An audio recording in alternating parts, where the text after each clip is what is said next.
to The Hypnotist, the show that gives you inside access to cutting-edge hypnosis with real clients facing genuine issues.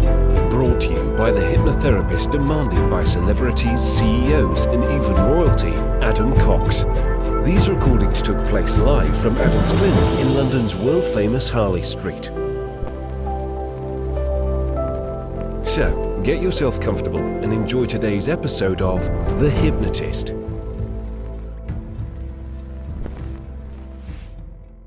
Hi, it's Adam here. Now, this is a hypnosis session all about reducing wine consumption. And I was working with a client that had made massive progress, that reduced the amount of wine they were drinking based on our first session. But in between the first session and this session, they were able to use the time as reconnaissance on their own life. And they figured out that actually there were certain times where they felt like they needed a drink. And that was if they were very stressed, if they were anxious about something they had to prepare for the next day, if they were going through tough moments of sadness or overwhelm, or if there were social gatherings that were happening in the evening, in a midweek, they would feel like they needed it. So the essence of this hypnosis is a new belief system. And a belief system can be a rule-based belief system. A rule-based belief system is something that goes along the lines of, if A, then B. And lots of people have unconscious rules. If people annoy me, I'll speak my mind. You know, that's a kind of belief system that people may have. If this, then that. This belief system is the idea that if I need wine, then I don't want wine. And that's really important because it doesn't mean that wine can never be drunk ever again. It specifically addresses the idea of needing it, and needing it is what leads to dependency. And a lot of these stories that link to needs are just narratives and they're not true. And I've heard people say, "Oh, I need a drink." That's clearly not true. It is not a biological need. What they're saying is that they feel like they need it, not that they actually need it. And when you actually call the bluff of a false belief system and you say, actually, the truth is I don't need it, I just want it, then that feels empowering. But if it feels like a need, then suddenly it's not on the table anymore. It's no longer possible. And it forces a better relationship. And this can work in lots of different things as well. I've worked with gamblers, and if they feel a compulsion to gamble, a great thing is if it feels like I have to gamble, I'm not gambling at all. If I feel a craving for a certain food, well, I won't eat it at all. And it becomes a polarity response where the more intense the emotion, the more defiant you become. And that's the very essence of what makes it work. So this is specifically about drinking wine and reducing the amount of wine. But the concept behind this can apply to lots of different things. And if you like the idea of working with me directly, but to focus on your particular thing rather than wine, or even if it is wine, specific circumstances that relate to you and your life, have a look in the description of this episode, and there's various ways that you can learn about how to work with me. For now, though, find a quiet, comfortable place where you won't be distracted or disturbed, relax, and enjoy the session.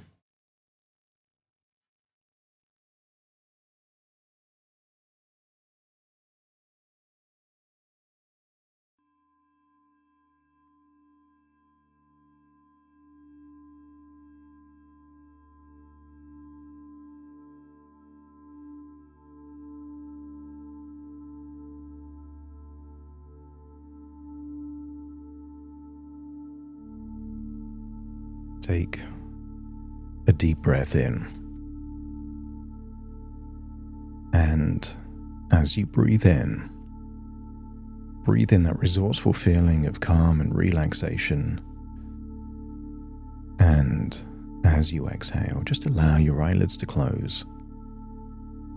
And as they close, position your body in such a way where relaxation is natural, where letting go of tension feels effortless, that it becomes natural for you to drift into that place that place of deep relaxation where thoughts become ideas, ideas become beliefs, and beliefs become naturally the way you look at the world. So when you breathe in deeper than you normally would. And as you exhale, allow the outward breath to continue for longer. And just allow it to feel like it's releasing any stress, any worries, any anxiety. Like it's the release valve of a pressure cooker, just allowing it to escape. So much so that each breath takes you deeper and deeper relaxed. And the deeper you breathe, the more relaxed you feel. And the more relaxed you feel, the deeper you breathe. And as your body relaxes, your imagination awakens to an enhanced level. And I want you to drift back to a memory, a place in nature, a place that is picturesque, of rivers and waterfalls, of landscapes. And just allow yourself to float back as I count down from 5 to 1, floating back to that place. Only this time, you have the entire place just for you. 5, floating up from your body. 4, just imagine flying like an elegant bird, gliding over oceans. 3, drifting, flying, floating. And just imagine you getting closer to that incredible place in the world, that place of nature. 2, drifting down, and then 1, as you touch down, you're wearing whatever clothing is appropriate and suitable to be in that place. And I want you to imagine the river is there, the landscape is there, the waterfall is there. And I want you to get a feeling that here in this place, a place within your imagination, is a place where change can take place, that can build on the very foundations that have already been laid, that can enable you to make refinements, subtle amendments and changes and distinctions that enable you to enhance what is already good and reduce what is no longer necessary. Imagine staring into the waterfall, seeing the river moving over and through that rock with a certainty that has nothing to do with effort. There is no motivation required for water to flow down the waterfall. It simply flows because that's what it does. It doesn't need to be convinced to move. It doesn't hesitate at the edge. It goes where it goes with complete and unhurried authority. Imagine floating up to the edge of that waterfall, hearing the rhythm of the sound of water cascading down.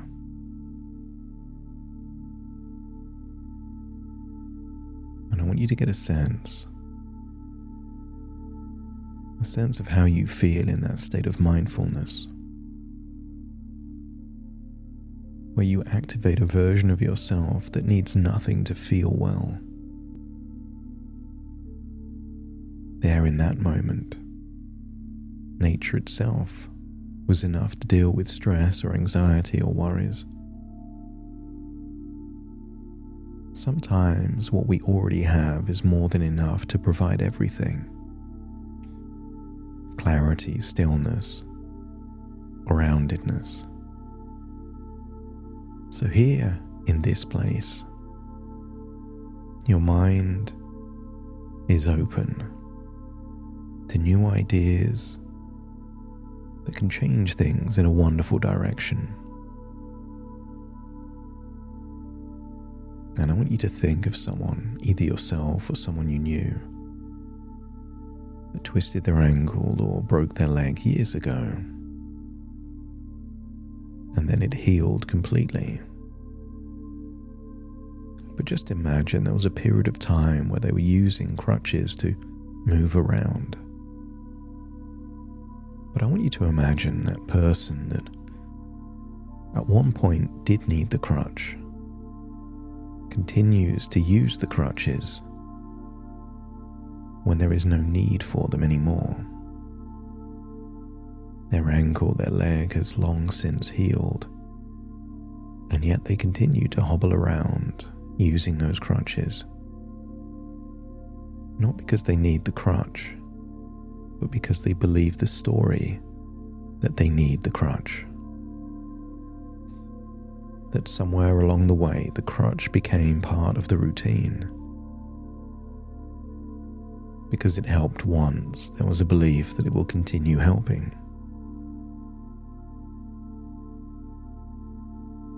And I want you to entertain the possibility that for a while, maybe longer than you think, wine has been that crutch for you.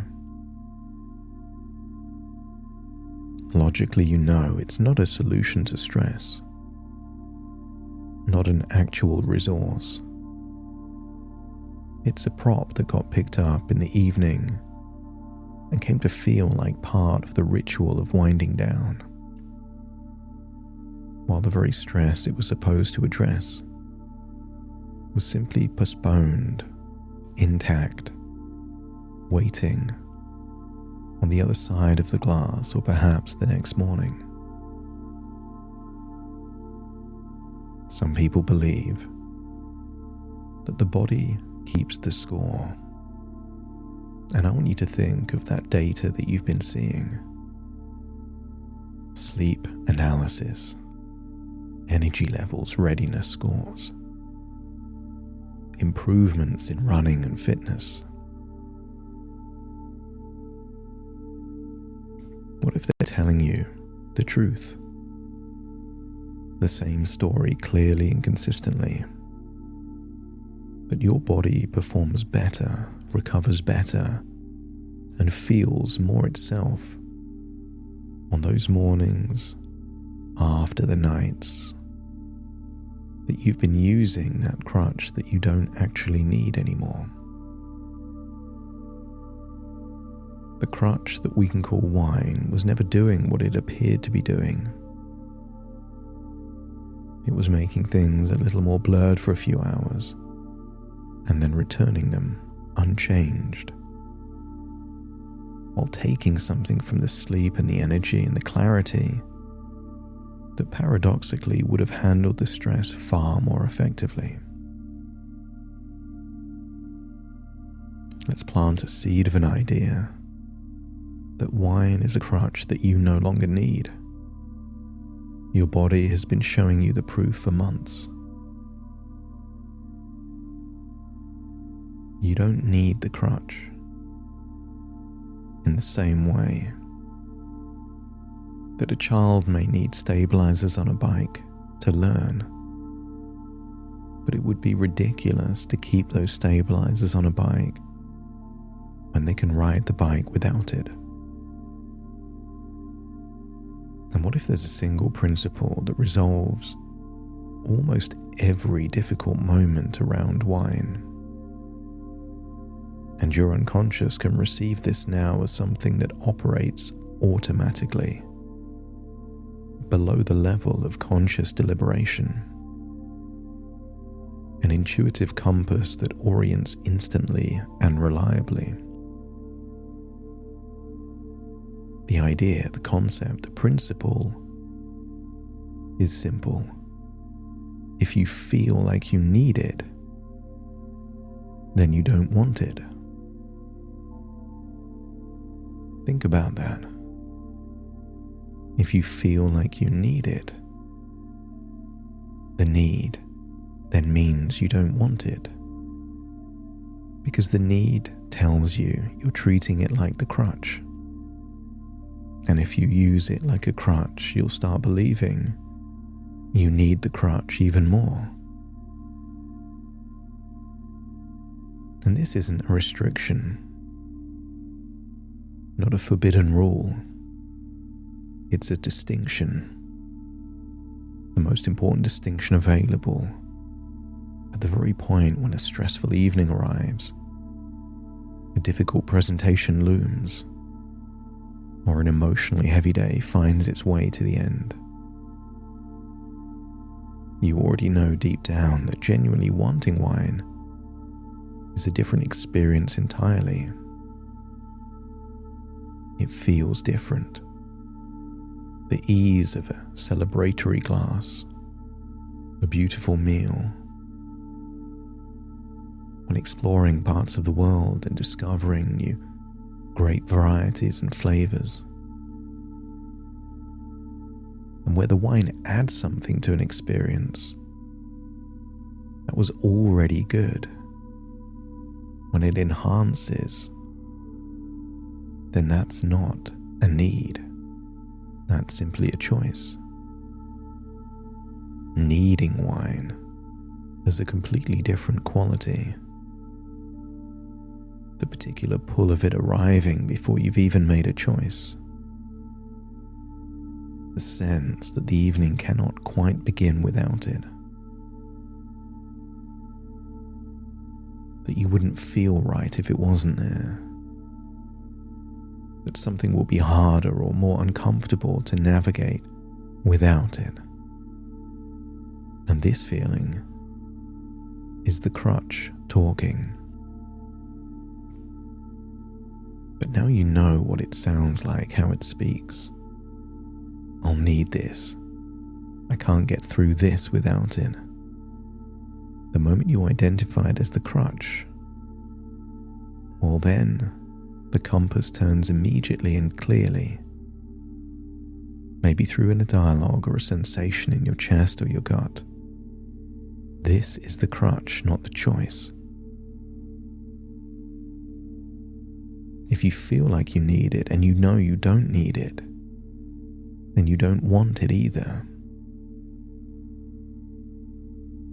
A need is a psychological trick.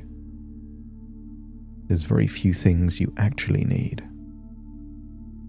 You need oxygen, or you will die.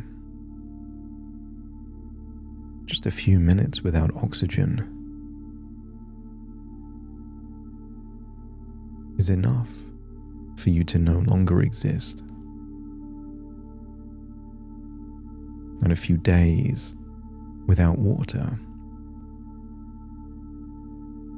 shows that that is also a true need. And a few weeks without food, or perhaps just a few days without good sleep, these are your real needs. Ask yourself the question, could you live for a decade without wine if you needed to? You know, there's people that don't drink wine at all, and they're fine. Therefore, you've got irrefutable evidence that nobody needs wine. That's why this unconscious boundary works. Because if it feels like you need it, that's the very reason why you don't want it. Not because you don't like wine or want wine. It's the dependency you don't want.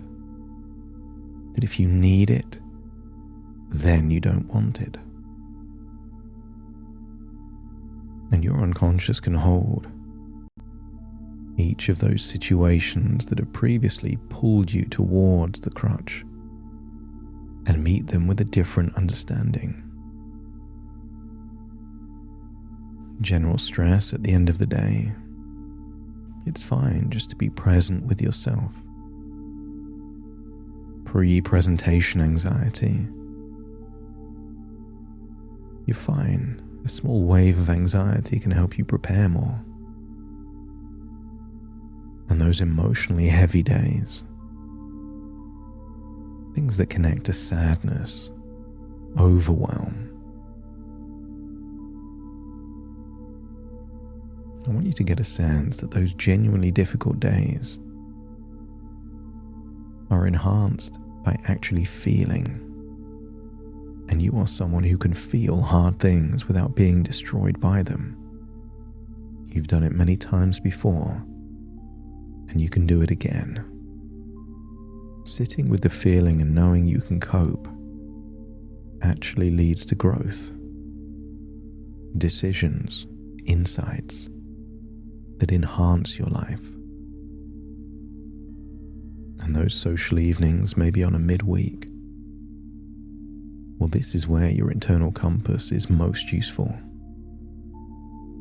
You already know that if the same gathering was at lunchtime, you wouldn't even think of having a drink. Therefore, your unconscious knows how to act as if it's a lunchtime gathering, even if it's in the evening.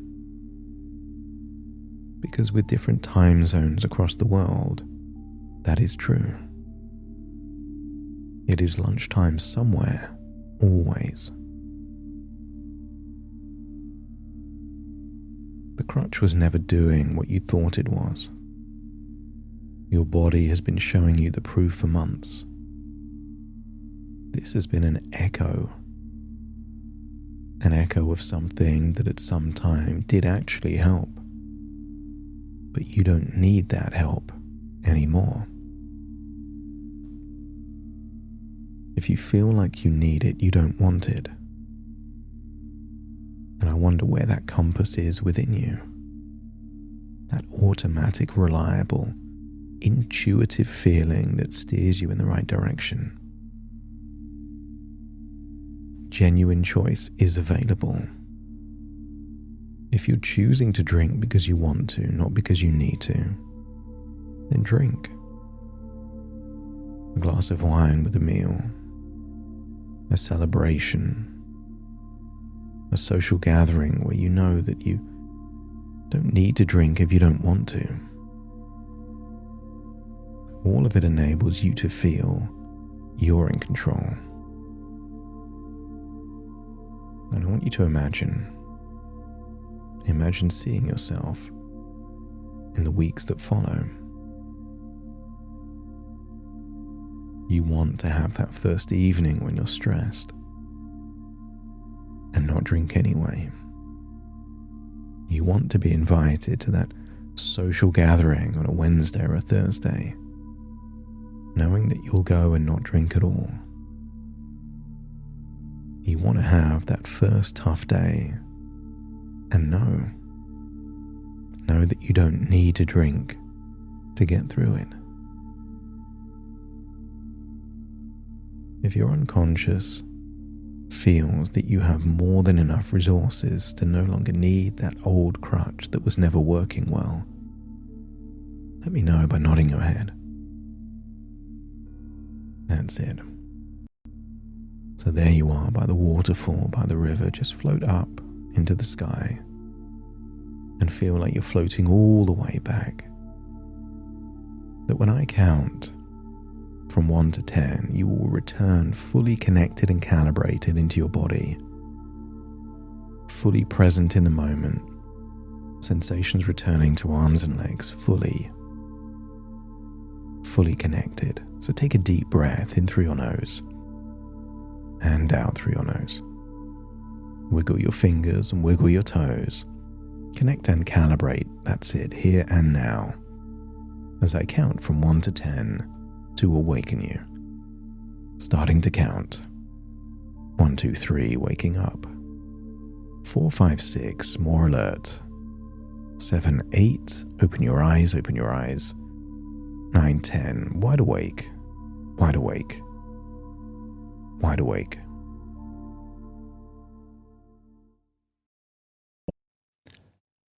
Thank you so much for joining me on today's episode of The Hypnotist.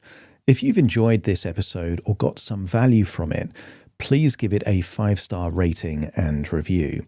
And maybe you know someone that would also benefit from this particular episode, in which case share the episode with them so they can also get the benefit too. And if you would like to listen to this episode where it's just the hypnosis, so no intro, no outro, no explanation, just the hypnosis and completely ad-free, there will be a link in the description where you can subscribe at a very low cost and only get access to the hypnosis. So if that's of interest, please check that out. Thank you again for being a regular listener of The Hypnotist, and I'll see you again soon for more.